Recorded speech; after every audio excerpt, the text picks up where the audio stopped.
As we start talking about the dynamic processors that we have available, they're going to be our expanders, gates, compressors, and limiters. And all of these have really the same basic fundamental functional components in that they're all split up into two segments. And we saw with the vocal riding example that you have to kind of listen to the vocal, analyze it, and respond to it. And all these devices are doing just that. They have one section that's designed to analyze the input signal. That's called the sidechain section or the key section. And the other section of it is really just a volume fader. It just brings it up and down.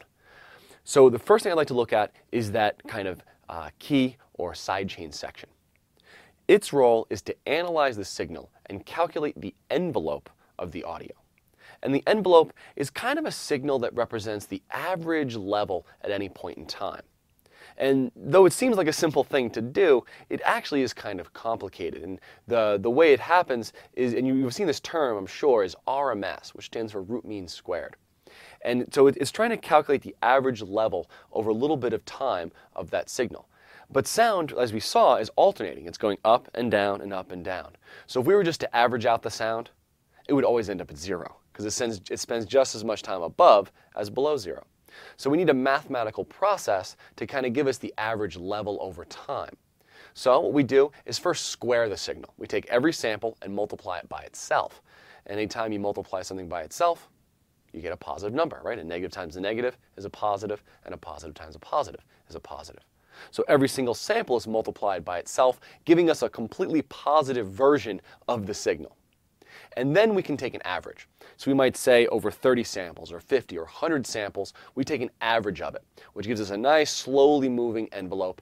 And then we take the square root of that to get it back into a reasonable range. So we see the RMS all the time, and really all RMS is kind of an average level of what's going on in the signal. Once we have that information, once we have that envelope, we can use it to control the volume fader, right? So in our vocal riding example, we saw when the signal got loud, we brought the level down. And that's functioning like a compressor does. So a compressor has that volume fader, and whenever the envelope goes up, the volume fader goes down. Same thing we were doing with vocal riding. Now, when we're kind of programming this robot that's going to help us move the volume fader, we have a couple of parameters that we're going to need to configure. The first is at what point does he start bringing down the level? And that's going to be our threshold. And all these dynamic devices are going to have a specific threshold. And in a compressor, when we're below that threshold, the compressor does nothing. It's completely linear below the threshold. Once the envelope gets above that threshold, which we can set at any point we like, then the level will start coming down. Now, how much it comes down is the ratio. The ratio will always be expressed as a number to 1, something over 1. And that's going to be input to output above the threshold.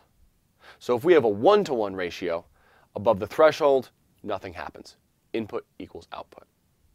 If I had a 2-to-1 ratio, that's saying if the input goes up 2 decibels, the output only goes up 1 decibel.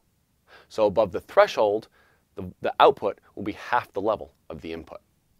And then we can keep on going up with that ratio. In fact, a limiter is a compressor with a very high ratio. We usually consider above 10-to-1 to be limiting instead of compression. So they're really the same device, a compressor and a limiter, with that one thing changed. So threshold will always need to be adjusted no matter what signal you're going through it. You can't rely on a preset to set your threshold, because threshold has to be related to the underlying musical material.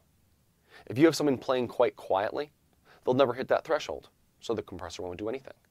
If you're someone that's always playing loud, he might always be above the threshold, maybe not what you want. So you'll always have to adjust that. Ratio, you're going to adjust for how much reduction you really want the compressor to give you. The other parameters we're going to have to address are how fast that volume fader moves. And that's going to be your attack and your release parameters. They're going to control how fast that robot moves that volume fader for you. The lower, and they're expressed in an amount of time, usually in milliseconds. So the lower they are, the faster that volume fader will move. And when I think of attack and release, I like to think of it as they're functioning at the beginning of the sound, or at the transient. Because for a compressor, attack is going to be how fast the volume fader comes down once the sound goes above the threshold. Release is going to be how fast the fader comes back up after the sound has gone below the threshold. And they can be set differently. So you can have the robot move the fader really quick down and then slowly back up, or move it down slowly and come back up quickly. And all those things have a great impact on the end result of the sound. And the challenge of working with these dynamic processors is all these controls are kind of interrelated. And it really requires a deep understanding of their functionality before you can use them in a musical way.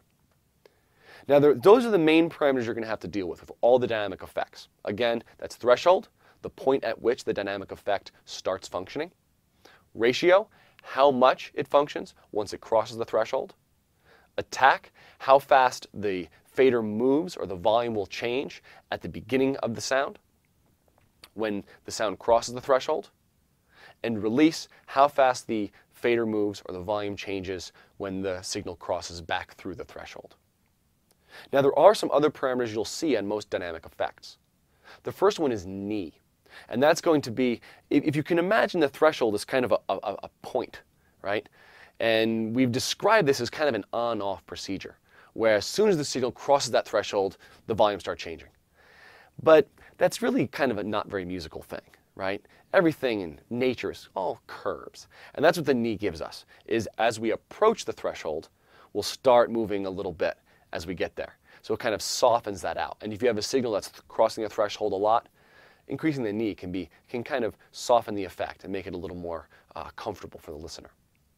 We'll also see a look-ahead parameter on many dynamic effects.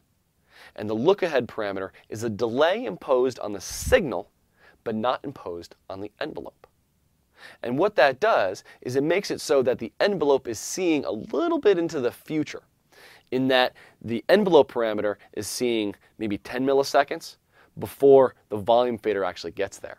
So if we set that high, we can actually reduce the level before the transient actually happens. So it can be a really effective limiter or compressor, and that it can stop that transient even before it happens. So we've seen the most important parameters of all dynamic effects. And honestly, it is difficult. We're going to start now going through individual effects and seeing how we can manipulate the parameters on them. We'll look at expanders and gates, and then we'll look at compressors and limiters and see how we actually manipulate those parameters for a musical effect.